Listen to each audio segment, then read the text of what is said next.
coming here and talking about golf. So that's all I can tell you.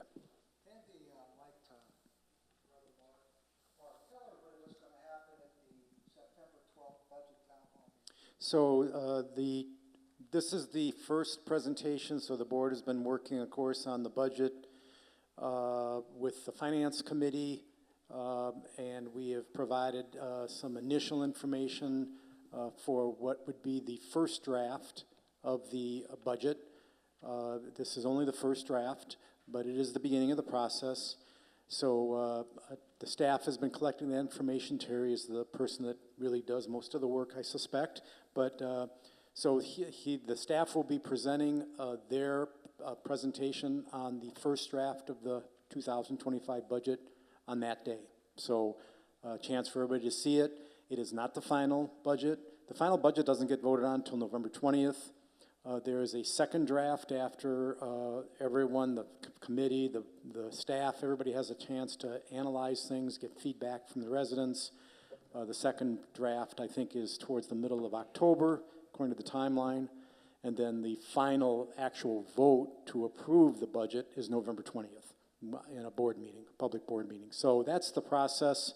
So this is just the first step in it, but it's hope everybody will come. It'll be taped, of course. It'll be at the theater here, and everybody can watch it.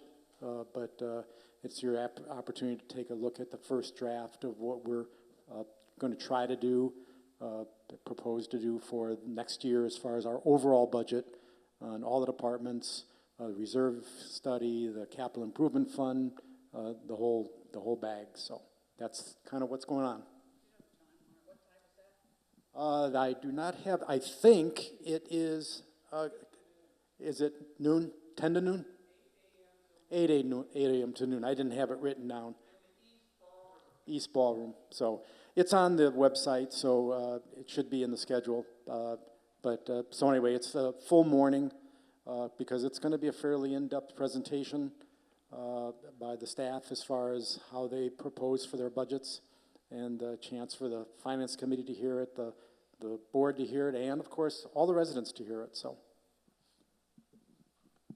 yeah, I just want to emphasize this is a collaborative effort between the staff, the Finance Committee, and the board. It takes all of us to get this job done. September 17th is the next Facility Master Plan Task Force meeting, and of course September 25th is our September board meeting. Having said that, I adjourn the Board of Directors meeting for August, and I'm now ready for homeowner questions, comments. Janine Grippo, Unit 49, Lot 109. Is it working? Yeah. My question's more, to the board, but based on Ray's work of those changes, and I didn't reply because I agreed with every one of them, was what's the next step? You've just approved his recommendation for these 4 CCR changes. What's the next step in the process? They're not CCR? Oh, there are no CCR changes recommended. What he recommended is the rules and regulations will reflect the definition that's already listed in the CCNRs. Oh, and that document is going to be where? Like just on the Rules and Regulation Committee page? Is that it? So I don't understand the difference between the rules and regulations and the CCRs. Maybe you could help me there. Yes, it's called our governing documents. And they start with the Articles of Incorporation and we work our way down. Rules and regulations are part of our governing documents that support the CCNRs, or I would say amplify the CCNRs. So it's amplification of the CCRs. It's in the rules and regs, isn't it? Okay. No, the rules and regs is a document that's part of our governance that right. fills gaps, okay? In other words, the CCNRs don't put all the rules and regs together. Okay. Right? And so there are things. In this particular case, there was a rules question that went back to an interpretation out of the CCNRs. Thank you for clarifying that. You bet.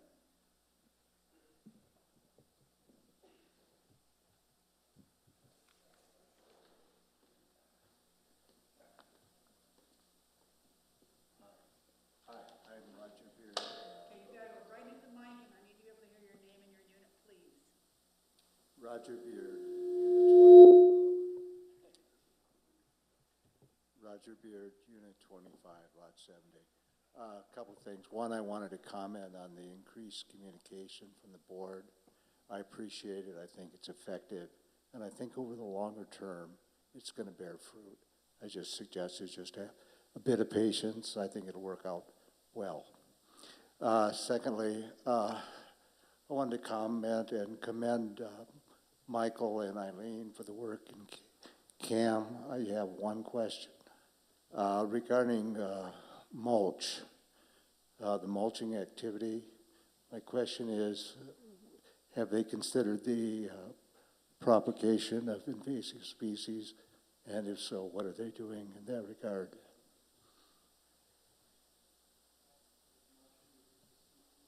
Michael, you can just answer this. You can answer this mic right here, Michael. My question is, has the CAM committee and Michael considered the impact of mulching on the propagation of invasive species? And if so, what are you doing about it? I have considered the mulching of what we're doing as we're mulching as we're going through. What the mulching does, it helps us increase the moisture around these native plants, giving them more moisture at that point. It also it helps them with the seed germination, because then it allows me to have soil staying around it as we're putting this down. Now, the mulch is a beneficial thing. We're doing what the Forest Department does up in Mount Lemmon as they clear-cut fire damaged stuff. And what happens is they get the pine trees and all of that. So what we're hoping for is we will have an increase of native wildflowers and stuff, which as we broadcast, the mulch will hold that seed in place. Okay, I follow that, especially in the mountain areas. It'll help propagate the seed, germinate seeds. But I was thinking about the invasive species, and they're more likely to germinate and propagate than the native species. Correct, right now that is. Now what we're planning on doing is, beginning of next year, when we restart everything, we will be bagging and tagging those invasive species and hauling them out of those areas. Then we will put the post and pre-emergent down. After that, everything else comes through. That answers my question. Thank you. No problem.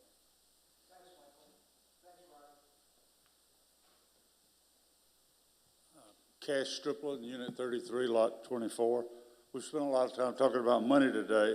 On your weekly reports, you've given us how the special assessment's gone, et cetera. Well, we've got more families now that aren't paying their bills on time, whether it's their club bill, whether it's their special assessment, or whether it's their semi-annual dues. What are we doing to collect that? We've got a budget shortfall, but we have people not paying their share. Yeah, thank you. We have a collections and delinquency policy that's in place and is being utilized. I guess I'll let Walter's ready to jump on this one. All right, Matt. Good question. Right now, with the POA and the special assessment, we're already at almost 97 and 95% collected on those.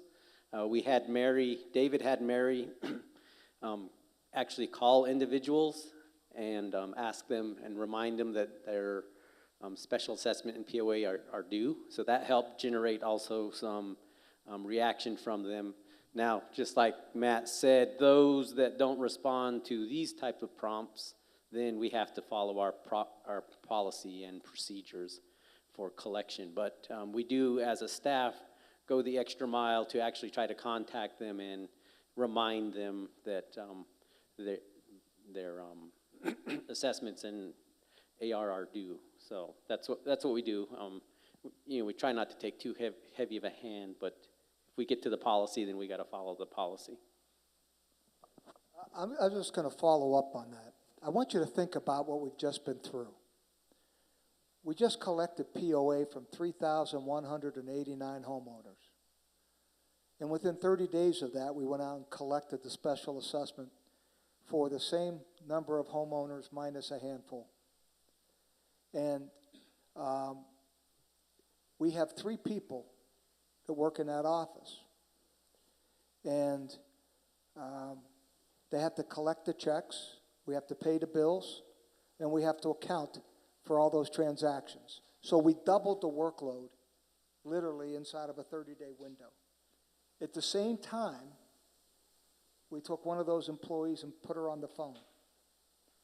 And I just want to remind everybody here, when somebody pays you the courtesy of saying, hey, may have missed this, just want to let you know, be kind.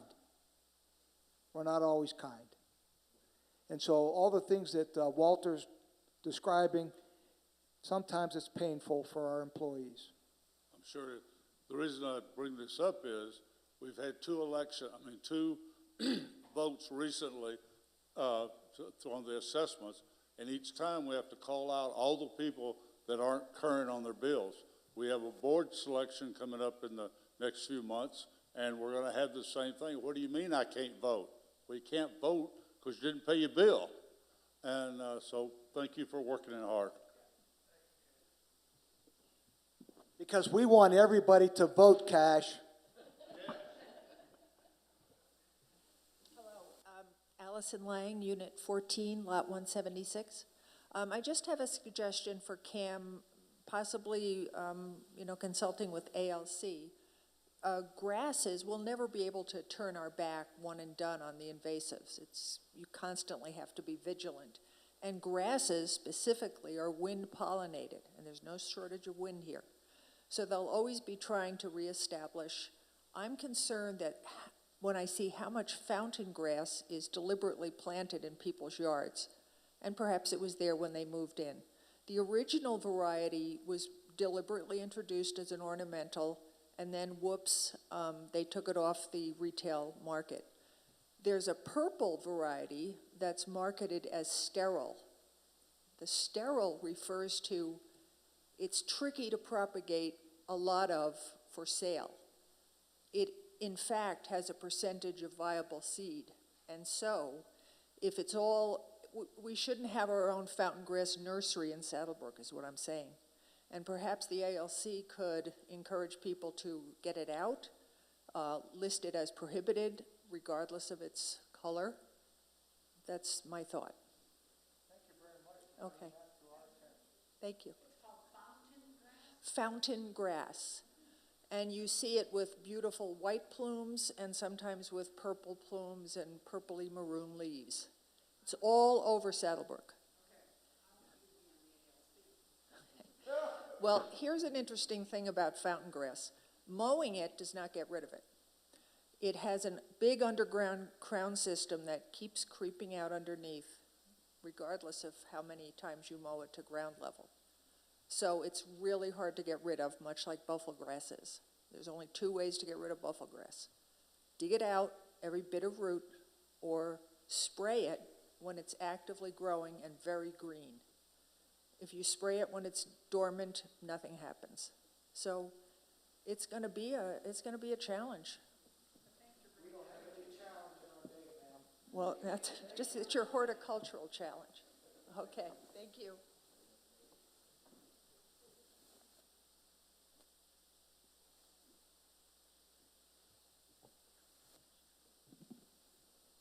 Sherry Group B, Unit 45, Lot 73.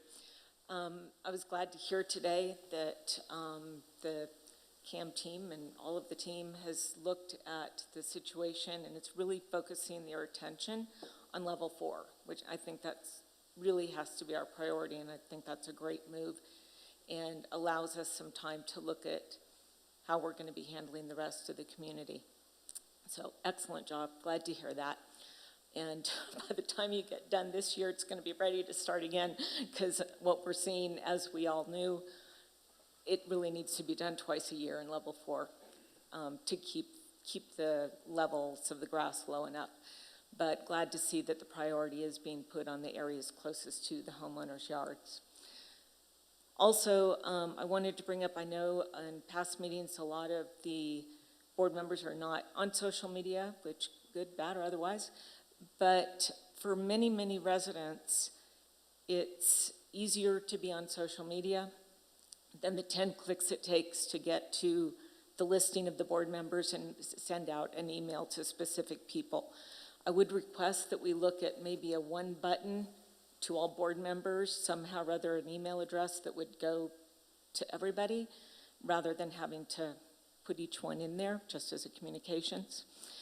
And I did bring with me today, just in the last 30 days, remarks from Saddlebrook residents on social media, just to let all the board members know kind of what people are saying, because it's important. And so I did bring that with me. I would like to have them included in the minutes if possible. I was going to make everyone copies, but I ran out of toner and it was 43 pages. I'll take it as a champion of communication. It will not be in the minutes because this part of the meeting is not part of the minutes. Thank you.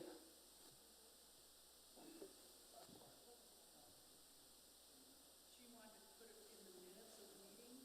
What is the document? It says 30 days of comments, 30 days of comments by Saddlebrook residents regarding CAM Level 5 implementation.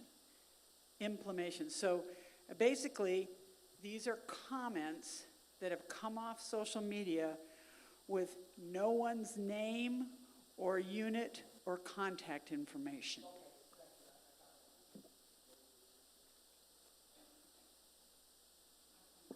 Any more questions? I thank you for your attendance today, ladies and gentlemen. We'll see you next month.